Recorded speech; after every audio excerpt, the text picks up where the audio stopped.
খবরদার রান্নার বদনাম করবেন না কখনো। রান্নার বদনাম করেন নাকি? এটা ঝাল হইছে, ওইটা মজা হয় নাই, এটা টক হইছে, এটা লবণ হয় নাই, এরকম আছে না নাই? লবণ হয় নাই, বউরে তালাক দিছে, এরকম আছে না নাই? রান্না একটু ভালো হয় নাই, ঝাল হয়ে গেছে বেশি, বউরে মায়ের সুদ, এরকম ডাকাইতে আছে না নাই?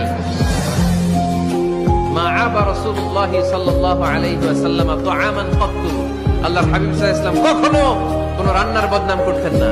ইনিশতাহাহু আকালাহু, বুখারীর বর্ণনা। ভাল লাগলে খেতেন, ভাল লাগতেছে আরো খেতেন, আরো খেতেন। ওয়া ইন কারিহাহু তারাকা, ভালো না লাগলে রেখে দিতেন, ওর দিকে তাকাইতেন না। কিন্তু কখনো বলেন নাই লবণ হয় নাই, কখনো বলেন নাই ঝাল বেশি হয়েছে, কখনো বলেন নাই রান্নাটা মজা হয় নাই। সুবহানাল্লাহ পড়বেন না?